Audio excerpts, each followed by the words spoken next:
Okay, I have the solutions written over to the side. So check your work. If you match these solutions, then feel free to fast forward to the next couple of examples. If you don't match these, let me go through how I got those answers. So what I started with is if I needed EF and I have two sides already, I'm just going to do Pythagorean theorem. So I can go ahead and call that X if I want to.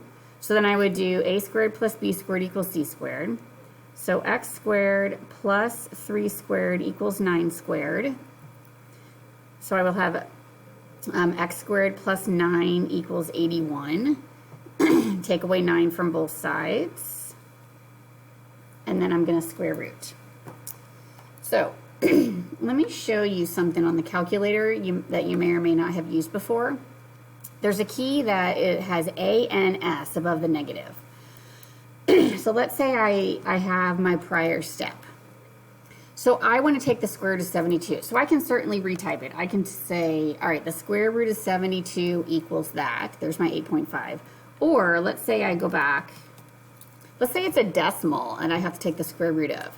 So when I use the answer key, your calculator remembers the last answer it had. So 72 is the answer. So if I go second and get to my function, and then I want the answer key, I have to do second again. So if I do second and then A and S, it remembers 72 from the last screen. And so it'll do that for you. So that can be handy as long as you're comfortable on, what your last answer is. And it's really especially handy when you're dealing, like I said, with decimals. So there's your 8.5, okay, for EF. And again, I'm rounding here, nearest tenth. Okay, I need two angles, excuse me. So I need to do my inverse sine, cosine, or tangent. So I could use 8.5, but I would stay away from it and stick with the 3 and the 9 you're given. So from angle D, I'll maybe put my pen right here, I have the adjacent leg and the hypotenuse. Adjacent and hypotenuse goes with cosine, so I will do an inverse cosine. So I'm going to just, if I need to write these two steps, I can. I can say that the cosine of angle D is equal to 3 over 9, adjacent over hypotenuse.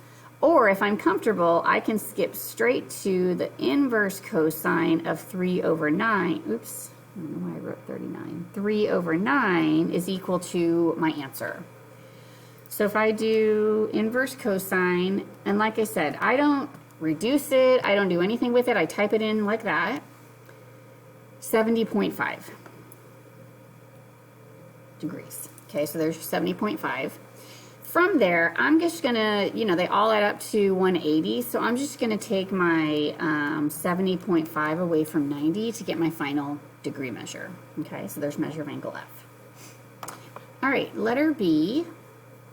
So measure of angle C I can get real quick, 29, because all three add to 180. Now to get BC, I'm gonna go ahead and call that X and we'll call this Y. So because I need side lengths, I will do just a regular sine, cosine, or tangent. So starting with X, from 61, I want the opposite leg, I have the adjacent. O and A go with tangent. So my equation will read, I'm gonna do the tangent of 61 degrees, opposite over adjacent, X over 21. So if I cross multiply here, I'm going to have X equals 21 times the tangent of 61 degrees, and I can just type that in. 21 times tangent of 61, there's my 37.9. Okay, and then I could do Pythagorean theorem off of 37.9 if I want to. I'm going to go back in though and do another sine, cosine, or tangent. So if I want the y, I have the 21 is adjacent, the y is hypotenuse, adjacent and hypotenuse go with cosine. So I can do a cosine of the same degree, 61, equals adjacent, 21 over y, and then I can just cross multiply and solve. So 21 equals y times the cosine of 61, and then we can divide, divide, divide, It cancels.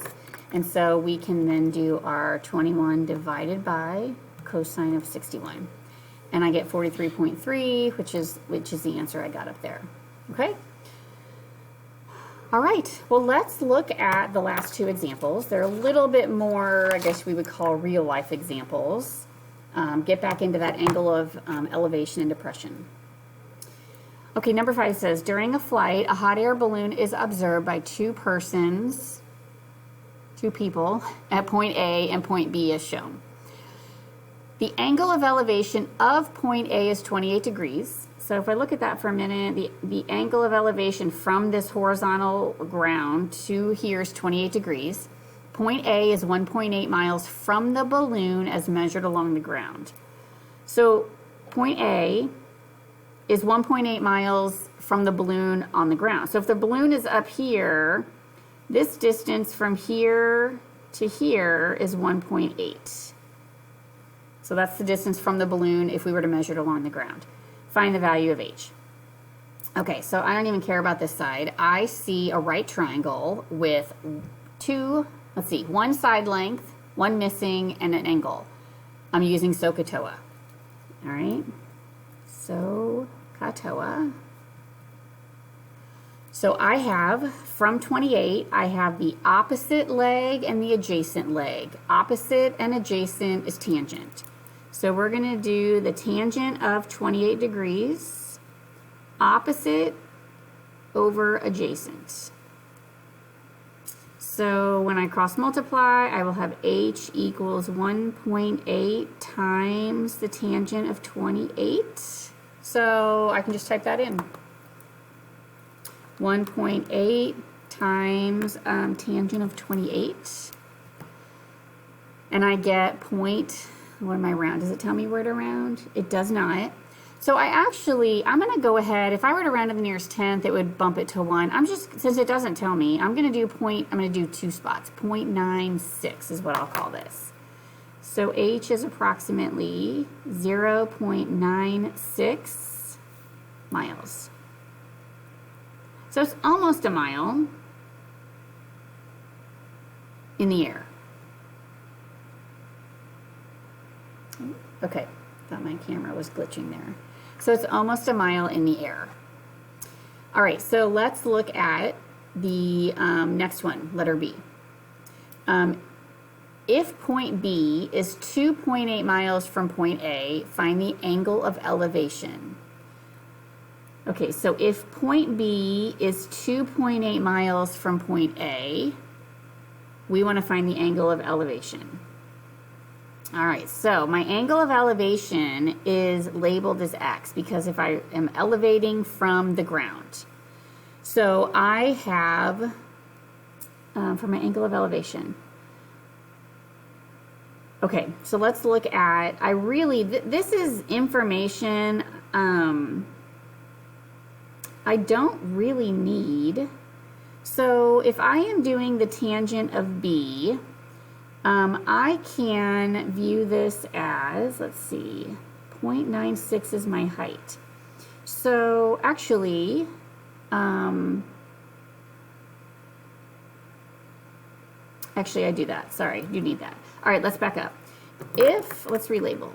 If B is 2.8 from A, so I'm going to go like this. This span of distance is 2.8.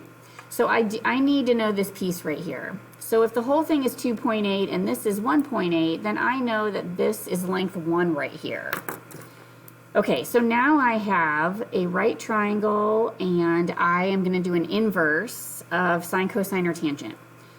I know h. Let's go ahead and we're going to use h this time because we need that information. So we'll use 0.96.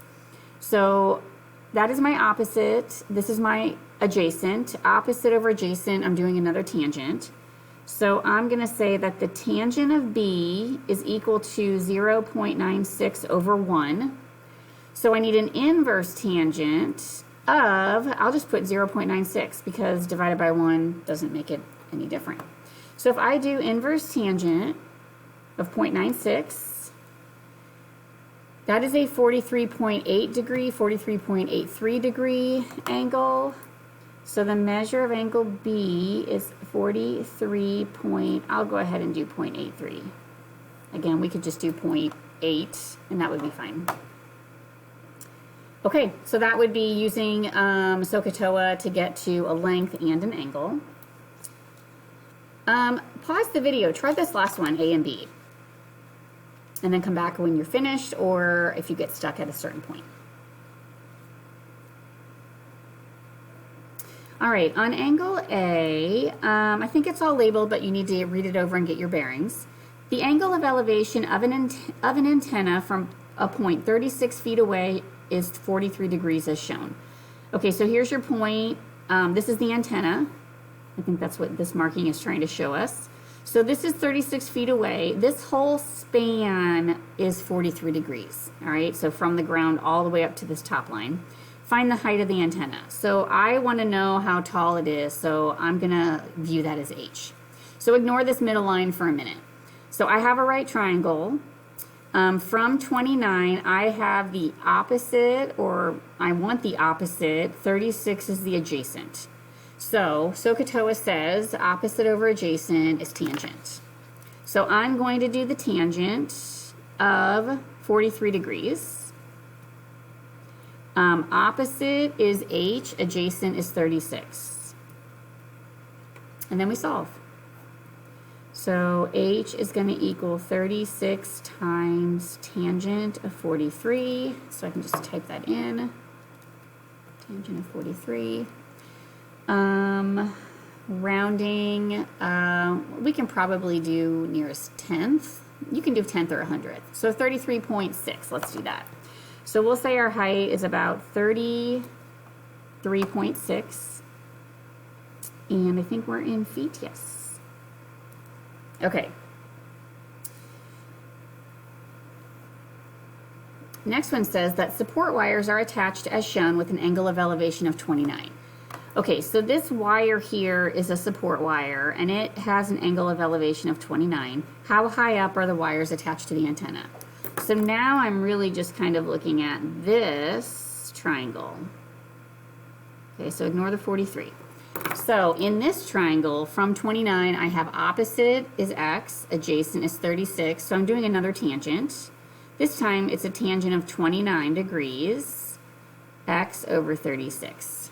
Okay, and then when I solve, so x is equal to 36 times tangent of 29. And so